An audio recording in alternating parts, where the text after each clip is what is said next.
And the war came. Fought between people who spoke the same language, shared a common history. A strange, sad war. Taking more American lives than any war before or since.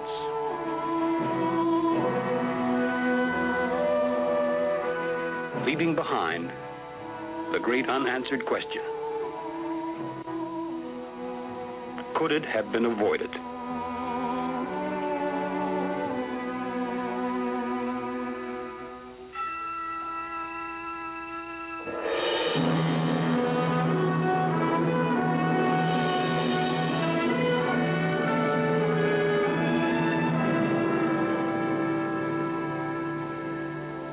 February the 12th, 1861. The train that carries President-elect Abraham Lincoln from Springfield, Illinois to Washington travels a long, roundabout route. It is almost as if the new president is reluctant to face the problems that await him. Already Lincoln's election has brought a swift reaction. Let the consequences be what they may, the South will never submit to such humiliation as the inauguration of Abraham Lincoln.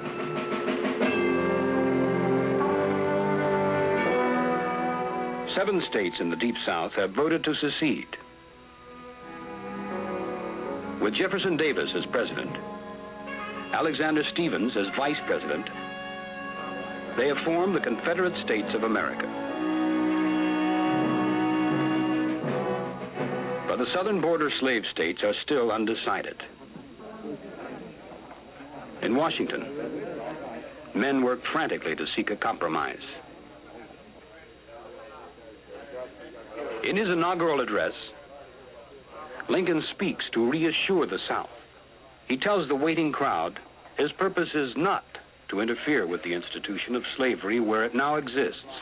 He says, "In your hands, my dissatisfied fellow countrymen, and not in mine, is the momentous issue of civil war. The government will not assail you. You can have no conflict without yourself being the aggressors. We are not enemies, but friends. We must not be enemies." But the South remembers that speaking of slavery, this man has said, "A house divided against itself cannot stand. I believe this government cannot endure permanently half slave and half free." The South has 4 million slaves, worth $2 billion. How can it afford to free them? If the slaves are freed and go north, who will work the fields? If the slaves remain and become citizens, will they take over political power? The South has seen its institutions threatened. It has watched Northern abolitionists helping valuable slaves to escape. It has seen John Brown invade Virginia with a plan to arm slaves to turn on their masters. Southern extremists are in control. They feel the South must act now. Neither side wants war. Both watch and wait, hoping never to hear the sound of the distant drum. On a tiny island off the coast of Charleston, South Carolina, a small federal garrison is running out of food. Lincoln notifies South Carolina he is sending a ship to supply the fort. But South Carolina, now a sovereign state, cannot afford to have the guns of a foreign country pointed at the heart of her largest city. The Confederacy is forced to act. When the Confederate commander demands surrender, Major Anderson refuses. He sends the women and children of the fort to safety and prepares to fight. April 12, 1861. With the people of Charleston watching history from their rooftops, the shore guns open fire.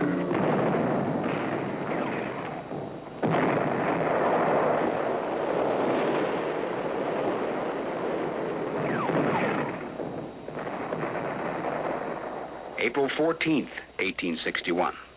The helpless garrison surrenders. The Stars and Stripes comes down. A new flag flutters triumphant.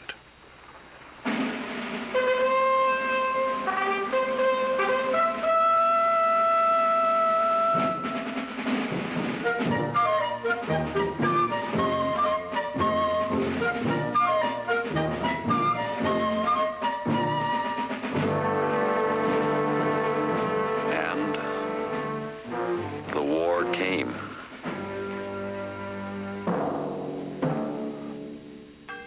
4 more southern states joined the Confederacy. 4 border slave states remain in the Union. West Virginia breaks away from Virginia and stays to fight for the Republic. The differences between the 2 regions are enormous. The North has 23 states with a population of 22 million people. The South has 11 states with a population of 9 million, of which almost 4 million are slaves. The South is largely agricultural. The North has industry. A single northern state, New York, can produce twice the manufactured goods of the entire South. The North has overwhelming superiority in railroads and means of supplies. It can produce its own guns. It can equip and keep re-equipping its armies. But to win, the North must invade and conquer the South. The South need only fight long enough and hard enough to prove it cannot be conquered. July 16, 1861. Brisk and confident in their bright new uniforms, the huge new Union Army of the Potomac marches south from Washington. Their mood is gay. This overwhelming force will send the rebels back reeling. It will be the shortest of wars. In Virginia, the outnumbered Confederates wait, quiet and unmoving, drawing the Union forces in further and further. There sits Jackson like a stone wall. Now!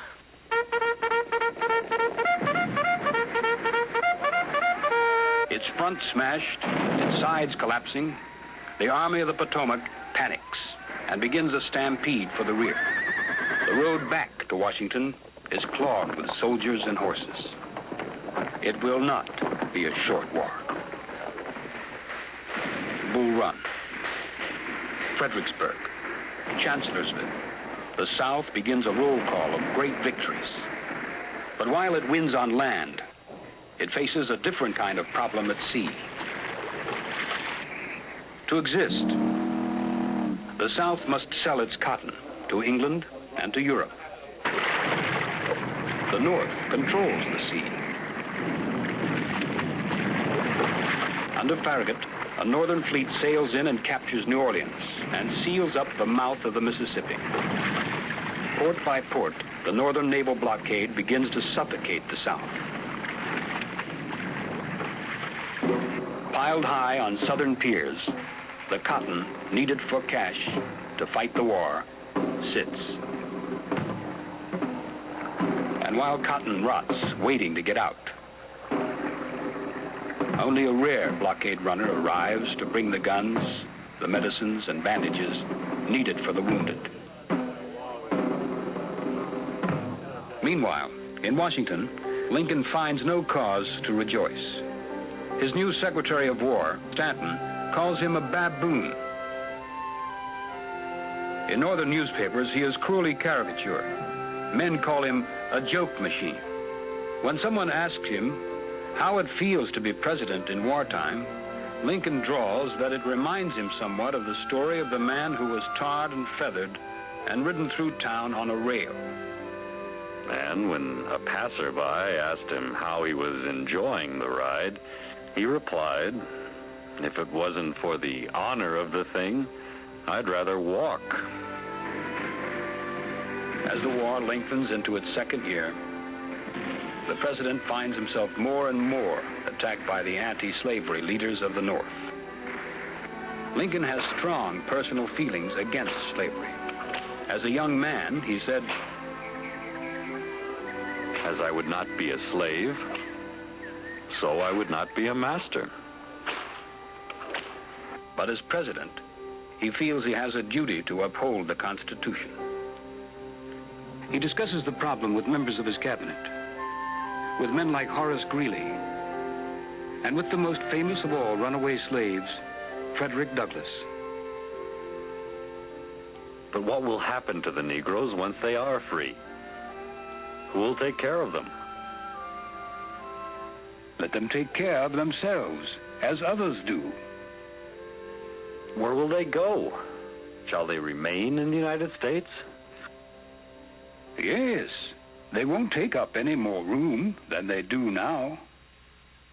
The question of what to do with the slaves if they are freed troubles the president. He thinks a sensible solution is to pay the slave owner for the loss of his property and then resettle the black man in Africa. But as the South continues to win victory after victory under General Lee, Lincoln is forced to face one undeniable fact. Even though they are not in uniform, each slave helps the South. Each slave growing crops in the field frees a Confederate soldier to fight. Lincoln is decided on emancipation. But how and when will he announce it? Announced in defeat, emancipation will sound like a last desperate move on the part of the North to pull down the institutions of the South. But announced when the North is winning, it can be a bugle call, giving a dynamic direction to this war. The president desperately needs a victory. September 17th, 1862. The armies of General McClellan stand firm and hammer back Lee's advance at Antietam. At best, the battle is a draw, but Lincoln seizes upon it as the victory he needs. September 22nd, 1862. Lincoln announces that if the seceding states have not returned by January 1st, 1863, he will proclaim a general emancipation of all slaves in rebel territory. Published in the newspapers, it stirs the North. Discussed on the plantations of the South, it is overheard by slaves who begin to spread the word. Abe Lincoln, he say he gonna do it. January the 1st, 1863. As Lincoln goes to sign, he says, I never in my life felt so certain that I was doing the right thing. The Emancipation Proclamation turns out to be the most telling political stroke of the war. Lincoln has won a tremendous victory abroad. From now on, there can be no possibility of England recognizing the Confederacy. At home, slaves leave the plantations in larger numbers, undermining the South's entire labor system. 186,000 Negro troops and thousands of laborers and spies are added to the Union cause. It changes the fight from a war to restore the old Union to a war for a new and better America. Now, as the war stretches into its third weary year, it begins to change the entire fabric of American life. In the North, huge new war orders and an abundance of cheap money greenbacks leads to a fantastic expansion of industry. A new class of war millionaires is getting rich off the war, starting a career that will make him famous as the Barnum of Wall Street. Jim Fisk boasts, You can sell anything to the government at almost any price you've got the guts to ask. but in the South, an old dream is slowly crumbling. The South attempts to set up new industries, but the largest of the South's new shoe factories produces only 5,000 pairs of shoes a year. Confederate soldiers march off to battle barefoot. Confederate money begins to grow worthless. You take your money to the store in a shopping basket, and what you can buy, you carry home in your pocketbook. More and more Southerners begin to feel the pinch and pain of hunger. Fighting under principles of a national government, Lincoln and the North are able to pass strong new laws needed to fight the war. New banking laws, new income tax laws,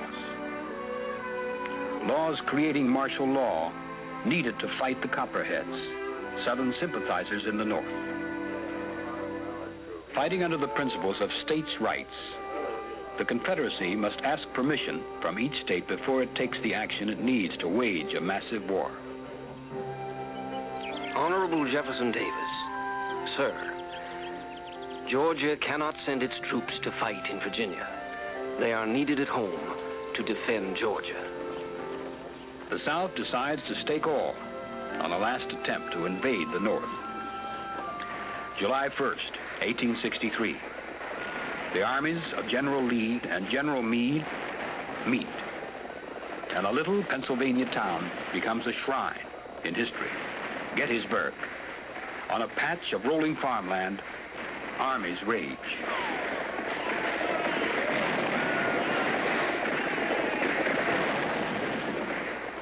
Cemetery Ridge, Little Round Top, Pickett's last desperate charge. For 3 days and 3 nights, the guns never cease. On the 4th day, Lee begins his retreat. Looking back, history now knows that the tide of battle had turned, and the South could no longer win.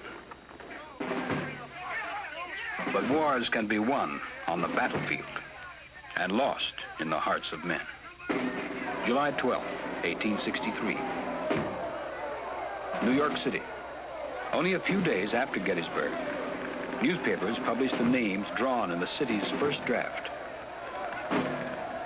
Angry crowds gather and attack the draft board offices, setting the building on fire. Some of the mob blame the need for the draft laws on Negroes. A Negro orphanage is burned. Race riots begin. For 4 days, violence rules the city. Almost 1,000 people are wounded or killed. Troops still weary from the fighting at Gettysburg have to be recalled to fight civilians and put down the riots.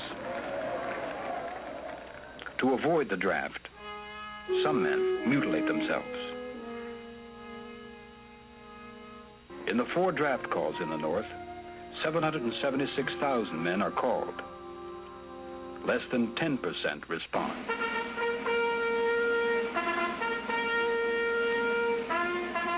Desperately needing men, the bounty offered volunteers goes up and up.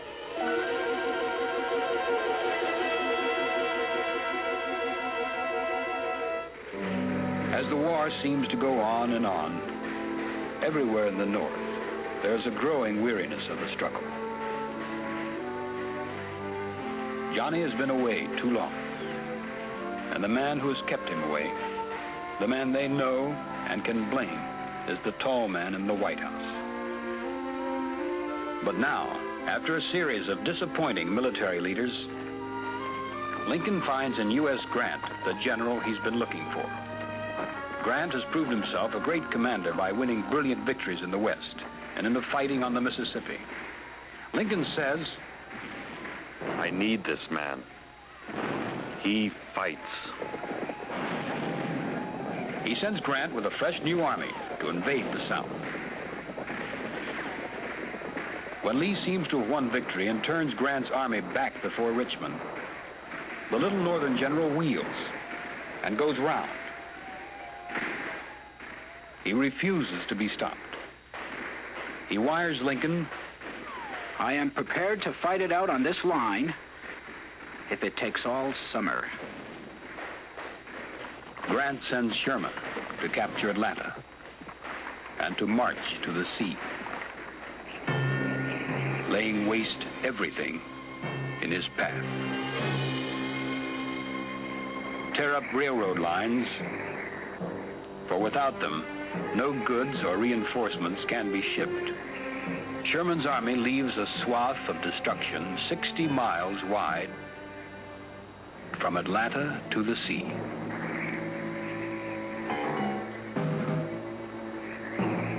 total war.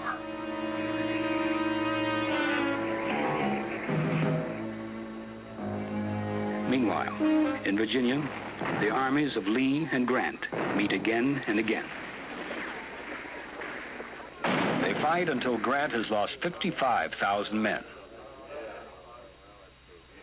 But with replacements, his army is restored to its original size.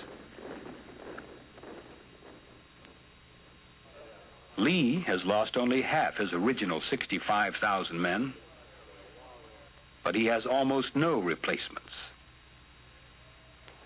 The Confederate leader looks at his troops. Gaunt, tattered, hungry. At his command, they are ready to give up their lives. But so many are already dead. Stonewall Jackson, Jeb Stuart, Hill, so many great generals gone. How much longer will it go on? Lee makes his decision. There is nothing left for me to do but to go and see General Grant. And I would rather die 1,000 deaths. At Appomattox Courthouse, Lee asks the surrender terms. The officers and men are to sign paroles that they will fight no more. And then they can return home, keeping their sidearms and their horses. The gaunt gray line surrenders. The long ordeal is over. And the man who had begun the war, a baboon, a joking machine, is now the beloved president who preserved the Union. April 14th, 1865. The president is happy. That morning, he has learned that 4 years to the day after the flag came down at Fort Sumter, it flies again. The war has come full circle. Worn out now from 4 long years of fighting Confederates and Copperheads, full of the burdens of the peace that must still be won, the president takes an evening off to relax.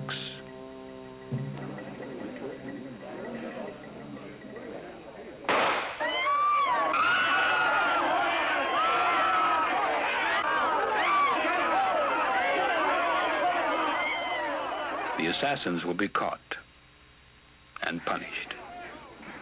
But Abraham Lincoln is gone. The nation grieves. Oh, Abraham Lincoln, is you dead? Is you really dead?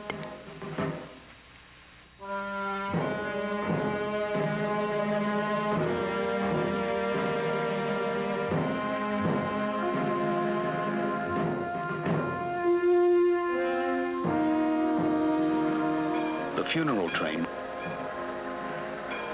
that carries Lincoln's body from Washington to Springfield travels slowly.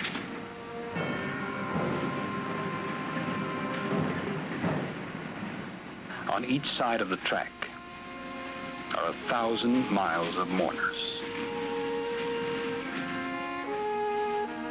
The man who might have provided the leadership to build up a new nation is dead. As Lincoln disappears into history, men ask themselves, who now can bind up the nation's wounds?